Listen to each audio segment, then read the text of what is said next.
Coucou tout le monde. Aujourd'hui, nouvelle vidéo.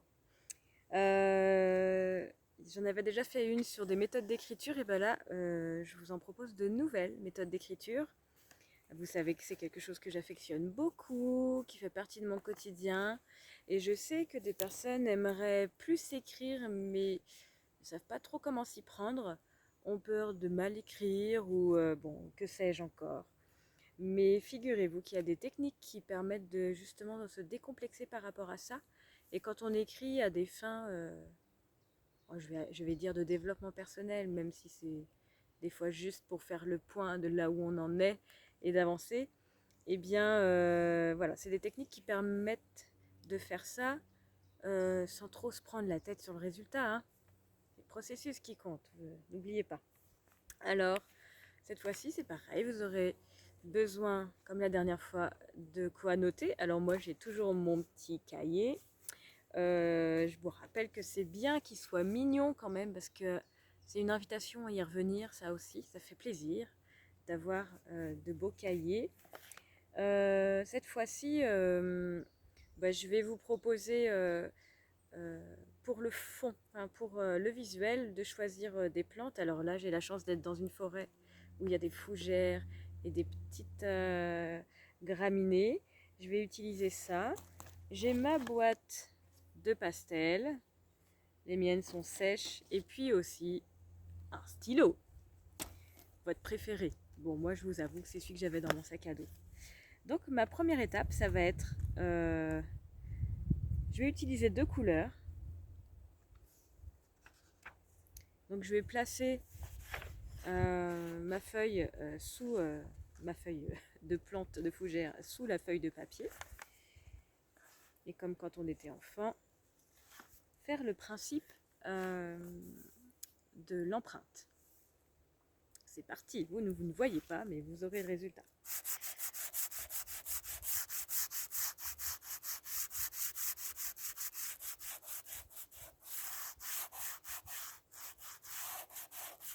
Alors moi j'ai choisi des couleurs qui en ce moment m'inspirent. Peut-être parce que c'est l'été, je ne sais pas. Donc j'ai fait ma première empreinte de fougère. Et puis je vais faire ma deuxième empreinte de graminée. Parce que j'avais envie de quelque chose d'assez léger.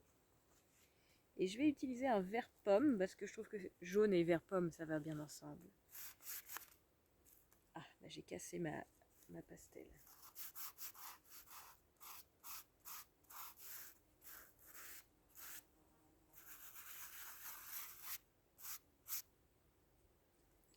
Et ça va constituer mon fond.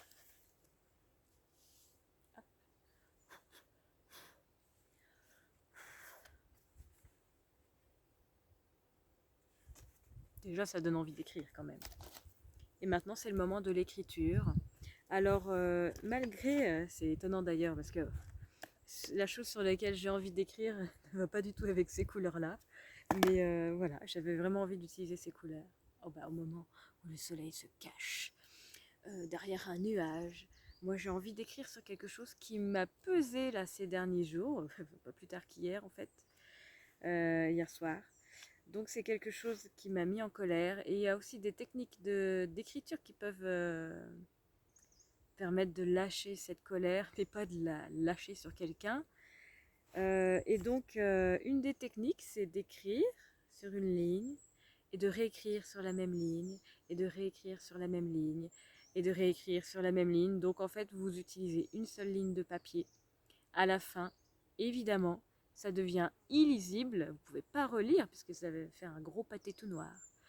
Mais en fait, c'est ça qui est intéressant, c'est que personne n'aura accès à votre écriture. Vous faites votre travail intérieur. Et peu importe ce qu'il y a d'écrit, ce qui est important, c'est que ce soit écrit. Voilà. Si vous voulez, parfois ça donne des choses assez jolies, en fait. Donc moi là, je vais le faire volontairement en mettant souvent des grandes lettres majuscules pour que ça fasse des formes d'arabesque ou des choses comme ça. Et puis je vous montrerai. Donc là, je vais être silencieuse quelques minutes parce que je vais écrire. Je vous laisse profiter du chant des oiseaux si vous les entendez, ou bien du vent si vous l'entendez, ou bien de mon crayon si vous l'entendez.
Là, j'écris des trucs carrément secrets.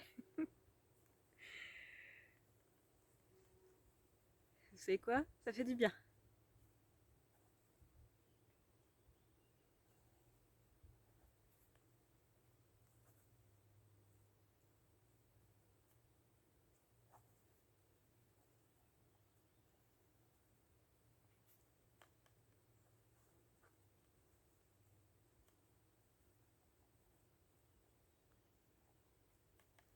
Alors voilà, j'ai écrit mon premier texte. Je vous l'ai dit, tout tient sur la même ligne. Attention, préparez-vous. Tadam! Alors, bah, c'est illisible, hein. Vous pourrez toujours essayer. Je me rapproche, je me rapproche. Même moi, je suis incapable de redire ce que j'ai écrit, relire ce que j'ai écrit. C'est complètement impossible. Voilà, donc ça, c'était une technique d'écriture. Et puis, je vais vous en proposer une autre, qui est pour moi une technique d'écriture intuitive. Je l'ai expérimentée plein de fois, vraiment plein de fois. C'est quelqu'un qui m'avait transmis cette méthode par le passé. Et en tout cas, pour moi, je trouve qu'elle me raconte des vérités. C'est très personnel. Peut-être que pour vous, ce sera différent. Faut essayer. En tout cas, moi, j'ai vraiment l'impression qu'elle me raconte des vérités. Donc moi, je suis droitière. Alors, je sais que ça se voit pas sur la caméra, parce que là, la caméra inverse les mains et tout, mais je vous garantis que ça, c'est ma main droite. Et puis, là, l'objectif d'écriture, c'est d'écrire avec la main gauche. Donc, admettons, vous avez une question. Donc, moi, ma question, je vais le faire jusqu'au bout. Qu'est-ce que ça va être, ma question?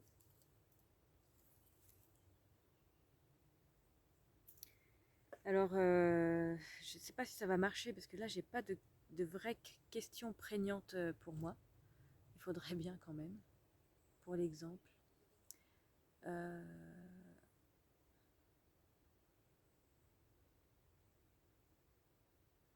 j'ai la question du lieu de vie, moi, qui pourrait être importante.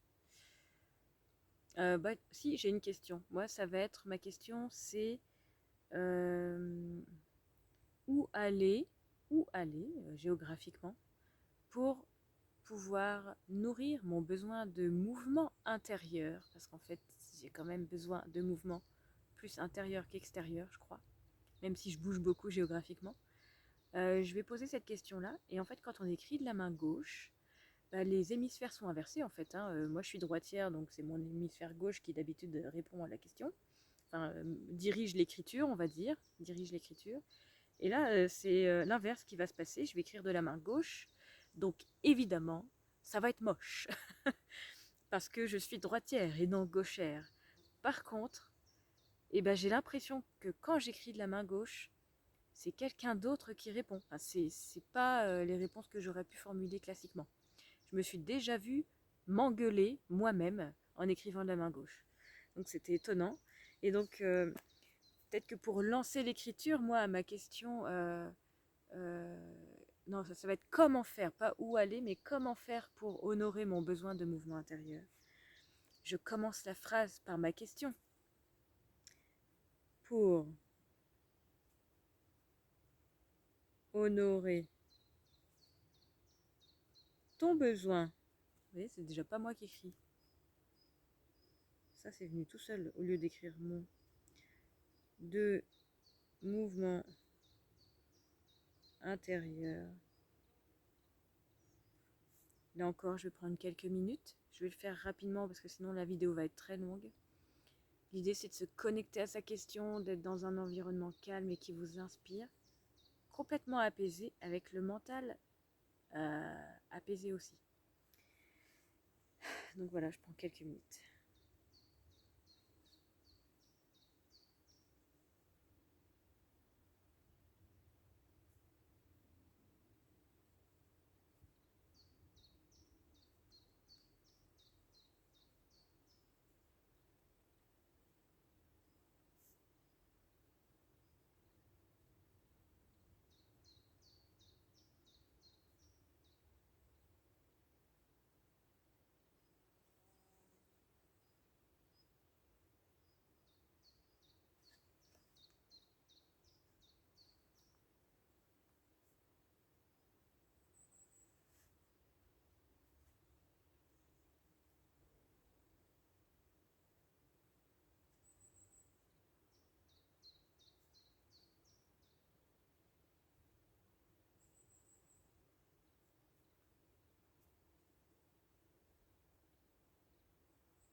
Voilà, j'ai terminé. Je reprendrai après la vidéo parce que j'ai encore beaucoup de choses à écrire, mais je vais vous montrer. J'ai écrit de la main gauche. Et donc là, je vais vous le lire. Et ce que je peux vous dire aussi, c'est que parfois vous obtenez des messages qui n'ont rien à voir. Enfin, pas rien à voir, mais auxquels vous attendiez pas. Et qui va peut-être falloir un petit peu de temps pour obtenir un sens à ce qui est écrit. Bon, ça c'est mon recul sur l'écriture intuitive de la main gauche pour les droitiers ou les droitières. Si vous êtes gaucher, vous inversez bien sûr. Donc à ma question, comment faire pour honorer mon besoin de mouvement intérieur? Pour honorer ton besoin de mouvement intérieur, Laetitia, lâche-toi, suis le vent, rassemble-toi, creuse, va. Tu pourras bien t'accrocher à un endroit, tu vivras là-bas. Centre... J'arrive pas à relire. Comme au centre. Ah, ça y est. Ancré au centre et autour l'effervescence. Voilà le message que j'ai eu de la main gauche. Et je vous avoue que de la main droite, j'aurais sûrement pas écrit ça. Surtout que, bon, rassemble-toi, creuse. Je sais pas trop quel est le sens de ça. Je sais même pas si c'est creuser avec une pelle ou creuser un sujet. Je sais pas du tout. Écoutez, je vous invite à tester cette écriture intuitive et l'écriture sur la même ligne. C'est plutôt pour les choses que vous voulez pas. Vous êtes sûr que ce ne sera pas lu par quelqu'un d'autre ni par vous-même. peut-être sur des émotions un peu négatives. Ça marche aussi pour les positives, bien sûr. Vous pouvez changer de couleur, voilà, vous pouvez laisser libre cours à votre imagination. Je vous remontre un petit peu ma belle écriture de la main gauche. Je vous embrasse. Je vous invite à vous abonner à la chaîne, à la partager, partager les vidéos, les commenter. Bref, faites tourner pour faire connaître. À bientôt. Des bisous.